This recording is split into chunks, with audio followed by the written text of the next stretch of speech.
안녕하십니까, 한결선입니다.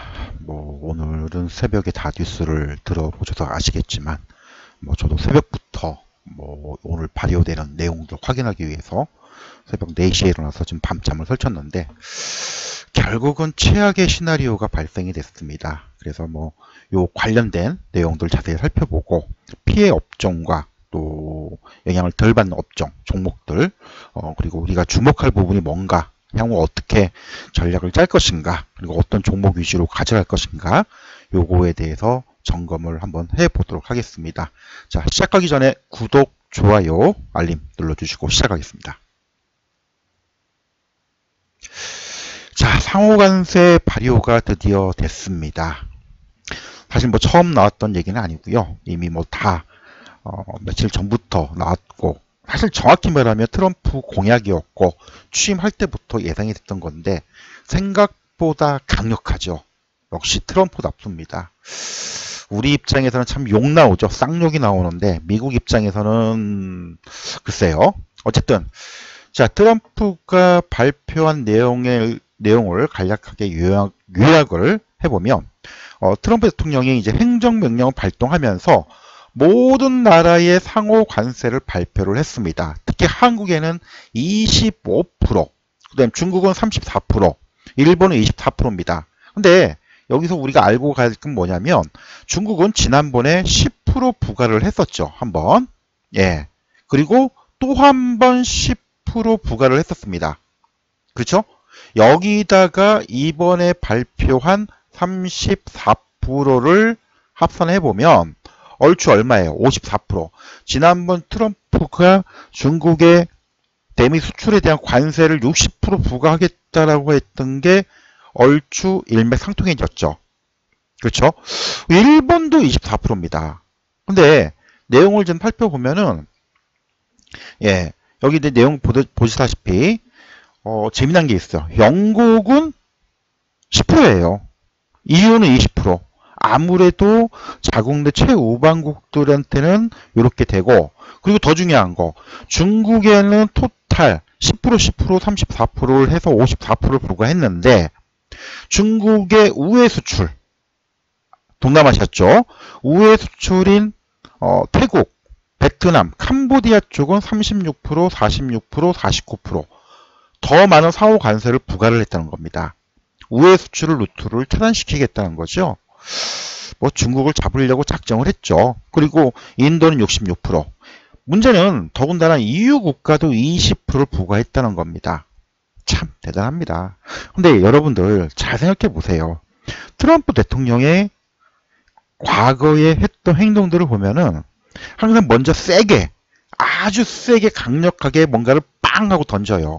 그리고 시간을 두면서 협상을 통해서 얻어낼 거 얻어내면서 이거를 쑥 감소를 시켜줍니다. 근데 문제는 요 기간이 얼마큼 걸릴 것이냐. 이 협상을 통한 관세 부과가, 상호관세가 부과가 됐는데 이게 얼마나 시간이 걸릴 것이냐. 이게 지금 글로벌 경기의 직격탄이 되겠죠. 그래서 과거에 이제 대미 수출들 내용들을 살펴보면은 역시 미국의 대미 무역 수지 흑자국이 중국이죠. 중국과 유럽연합. 그리고 이제 그리고 중국의 우회 수출 국가인 베트남. 그렇죠? 거기에 이제 한국, 인도도 껴있고. 그래서 이쪽 나라들을 집중 타켓으로 지금 하고 있습니다. 중국, 베트남이나 멕시코, 중국, 소위 얘기는 제조업 기반의 나라들을 관세를 대량으로 부과해서 자국 내 제조업을 살리겠다. 그 얘기예요. 근데 어쨌든 EU도 지금 10% 부과를 했기 때문에 반발이 만만치 않죠. 엄청난 반발이 생기고 있습니다. 그렇죠? 그래서 이 부분들이 향후에 어떤 영향을 줄지, 물론 당연히 기본적으로 10% 기본 관세가 포함이 되어 있죠. 이거는 추가를 시켜야겠죠. 그러면 대략 한 평균적으로 한 35%에서 40%, 높은 나라들은 거의 50에서 60%. 우리가 1달러를 주고 우리가 팔았다면은 현지 소비자들은 1.5달러, 10달러 샀다면은 15달러 혹은 17달러의 물건 값이 올라가는. 근데 가격을 올릴 수가 없기 때문에 결국은 뭐예요? 기업들의 이익이 급감하겠죠. 이것 때문에 좀 많은 부분들이 우려가 됩니다. 어쨌든 결론적으로 트럼프가 하겠다고 했으니까 이건 뭐 예견됐던 일입니다. 이미 2달 전부터. 다만 그래도 조금 협상 여지가 있을 것이다 라고 했는데 협상 여지가 없네요. 역시 트럼프네요. 자, 어쨌든 내용들을 보면 이제 자동차하고 철강, 반도체는 상호관세 미적용을 시키겠다. 근데 사실은 반도체 쪽은 IRA 쪽 세제 지원을 지금 다 축소시키거나 폐지시켜 버렸죠. 자동차는 부품의 25%를 지금 부과를 지금 한다라고 했죠. 그러니까 이거는 자국 내 제조업이 필요한 부분들은 그나마 좀 덜 건드리고, 그리고 광물 쪽, 그렇죠? 철강, 알루미늄, 광물 쪽은, 그리고 구리, 의약품, 목재, 자국 내 제조업 기반이나 생필품에 미치는 부분들은 상호관세의 영향이 안 받고 적용시키지 않습니다. 알루미늄, 자동차, 그렇죠? 그래서 상대적으로 좀 우리나라도 의약품 쪽에 좀 수혜를 받지 않을까, 뭐 내지 이제 그런 부분들 좀 없지 않아 있어요. 그리고 광물 쪽, 뭐 최근에 우크라이나, 에너지 쪽은 자국 내 미국 기업들이 오히려 수출을 좀 해버리니까 영향을 받을까봐. 그렇죠? 어쨌든 자, 관세 전쟁이 본격화되면은 참 어떻게 될지 대충 답이 나오죠. 예, 답이 나옵니다. 일단 뭐 우리나라만 따지고 보면은 지난번에 미국이 지목과 한국 주요 무역 장벽으로 해가지고 자동차 뭐 어쩌고 저쩌고 해갖고 이거 두들겨 패버렸죠. 그 현대차가 31조 원 미국 투자 계획을 발표를 했잖아요. 그래도 부품에도 25% 관세를 부과하겠다. 미국 현지에서 생산하는 것만 관세 면제를 시켜주고 한국산 FTA는 다 폐지시켜버리고 25% 부과를 시키겠다. 이 얘기잖아요. 그리고 바이오 쪽, 의학 쪽에는 혁신제약사 인조의 투명성 우려 제기. 이거는 사실 약간 핑계일 뿐이고요. 의미가 없고. 그 다음에 위치 기반. 이건 이제 소프트웨어 쪽이죠. 이쪽을 이제 철폐하라. 그 얘기고. 방송법, 넷플릭스나 통신 쪽에 이쪽 관련된. 그렇죠? 그 다음에 소고기도 30개월 원령 제한 풀어라. 미국산 소고기를 더 수입해라. 그 얘기잖아요. 그렇죠? 그리고 방산 쪽. 뭐 이거는 뭐 크게 영향 안 받을 거고. 따라서 전체적으로 지금 직격탄 맞는 부분들 요걸 보면은 대부분 나오죠. 직격탄 맞는 뭐 그동안에 대미 수출에 가장 많이 차지하는 게 자동차와 자동차 부품. 여기에 포함된 게 뭐예요? 2차 전지. 그쵸? 그럼 결국은 자동차하고 2차 전지는 이번 상호관세에 직격탄을 맞았다고 봐야 됩니다. 오늘도 주가가 좀 엄청나게 빠졌죠. 많이 빠지고 신저가를 계속 지금 기록하고 있고, 물론 많이 빠져서 좀 진정되는 부분이 있지만 아직도 멀었죠. 그리고 철강 제품은 면제를 하지만은 아직도 뭐 금액이 크진 않고요. 사실은 반도체는 상호관세에서 예외를 시켜줬지만 뭐예요? 지원법을 다 폐지시켜버렸죠. 선박은 오히려 조선업종들은 미국의 MRO 때문에 오히려 좀 우리는 반사수혜를 받을 수가 있습니다. 그래서 결국은 반도체, 자동차 2차 전지라고 봐야 되는데, 반도체는 예외가 됐지만 지원법을 다 폐지시켜버렸고, 자동차는 뚜들겨 패버렸고, 2차 전지 그건 직격탄 맞아버리고. 자, 힘들어요. 그래서 어쨌든 미국의 상호 관세가 시장을 혼란을 주는 건 분명합니다. 이 시장 혼란이 참 좀 얼만큼 오래 갈 것이냐, 이게 지금 문제예요. 그리고 더 중요한 거, 또 세부 사항도는 아직 발표가 안 나왔습니다. 5일부터 미국 현지 시간으로 4월 5일부터 시행한다고 했는데 요 세부 사항은 지금 발표가 좀 안 돼 있어요. 정확한 내용을 모릅니다. 결국은 좀 조정이 되지 않을까라는 기대를 가지고 있지만, 그동안에 트럼프가 해왔던 모습을 본다면 시간이 좀 걸리겠죠. 그 시간이 걸릴 동안 힘들어질 것 같아요. 어쨌든 EU와 중국이 이제 보복 조치가 나왔죠. 특히 중국은 뭐 어차피 지금 미국하고 좀 싸우는 입장이기 때문에 지금 농산물에 대한 보복 관세를 지금 부과시킨다는 얘기가 있고, 사실 중국보다는 EU가 문제예요. EU는 지금 미국을 좀 어떻게 상대할 거냐. 하기선 멕시코, 캐나다도 그렇게 건드려 놨는데 이유가 될지 모르겠습니다. 어쨌든 이것 때문에 지금 난리가 났죠. 특히 공급망. 쉽게 말하면은 이 동남아시아, 베트남, 뭐 태국, 중국 세계의 제조업 생산 기지잖아요. 여기다 관세가 대량으로 부과가 되고 최소 미니멈 50에서 많게는 70%가 더 지금 가격이 올라가는 거죠. 관세 때문에 미국에 수출하려면. 그러면은 기업들의 이익들은 급감하겠죠. 가격을 당장 못 올리니까 마진을 축소시킬 거 아닙니까? 그래서 이 공급망이 지금 대혼란이 벌어지고 있는데 이게 지금 수습이 되려면 시간이 많이 걸릴 거예요. 왜냐하면 기업들도 관세 때문에 이 공급 라인들을 바꾸는데 짧으면 2, 3개월, 길면 5, 6개월 걸릴 거 아닙니까? 이 혼란이 오기 때문에 이게 영향을 미칠 것이다. 그렇죠? 그리고 미국 내에서는 아무래도 물가, 이 관세 때문에 가격이 빵 올라가 버렸잖아요. 그러면 물가가 올라가잖아요. 경기가 안 좋다는데 물가가 올라가요. 결국은 스태그플레이션이죠. 그러면 FOMC도 금리 인하를 지금 해야 되는데 물가가 올라갔기 때문에 이것 때문에 지금 만만치가 않죠. 어쨌든 중요한 거는 당분간에 뭐예요? 트럼프가 항상 이렇게 강공책을 피고 나중에 협상을 통해서 얻을 거 없고 강공책을 완화시켜주는 요건데 문제는 시간이 걸린다는 거예요. 시간. 이게 지금 상당히 힘듭니다. 그래서 대표적으로 본다면 일단 트럼프의 상호관세 때문에 큰 영향, 나라별로 차등을 받지만 당분간 아무래도 뭐예요? 글로벌 증시가 약세 내지 혼돈의 영역으로 좀 빠져들었다.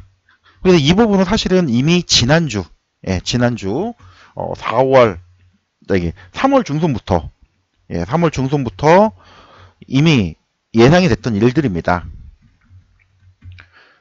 다만 이 충격이 예상이 됐기 때문에 발표 이후 불확실성 해소 이후에 어떤 반등 여지 이거를 좀 우리가 봐야 될 것 같아요. 근데 쉽진 않아요.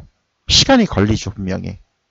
심리가 살아나려면 시간이 걸립니다. 그래서 직접적으로 우리가 피해를 보는 부분들과 영향을 받는 것을 딱 나눠보면 2차 전지는 직격탄입니다. 자, LG 에너지 솔루션 일봉 차트입니다. 지금 뭐 내리 하락하고 있죠.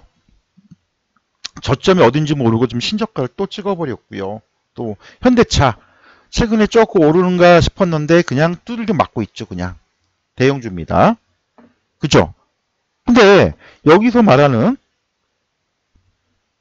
자 반사 직격탄을 맞는 것도 있지만 반사 수혜를 받는 것도 있어요. 뭐예요? 대표적으로 바이오.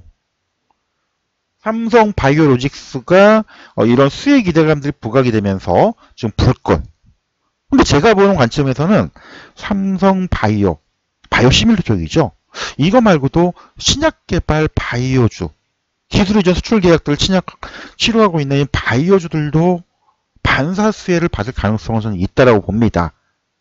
그죠? 그 관련된 부분은 제가 다른 영상을 통해서 설명을 드릴 텐데 어쨌든 저는 바이오 쪽을 계속 보고 있고요. 방산 쪽 최근에 하나 에어로스페이스 유상증자 때문에 좀 출렁거리고 주춤거리고 있는데 방산주들은 영향을 덜 받을 것 같다. 왜? 미국에 수출하는 게 아니니까. 그렇죠. 그렇잖아요. 방산은 우리가 미국 외 나라에 수출하지 워낙 무기 잘 만드는 미국에 수출할 게 없잖아요. 따라서 방산주들은 상대적으로 영향을 덜 받는다. 그죠? 그리고 최근 시장이 출렁거리긴 했지만 얼추 이제 단기 조정이 좀 마무리되는 구간에 진입을 하고 있다. 진입을. 그래서 지난번에 한번 이익 실현 쫙 하고 나서 슬슬 다시 좀 사야 될 시기가 좀 왔다라고 좀 말씀을 드리고 싶고요. 그리고 음식료 영향을 덜 받죠. 생필품이니까 가격은 오르지만 꼭 필요한 것들이잖아요. 또 최근에 케이프도 열풍 불고 화장품도 마찬가지.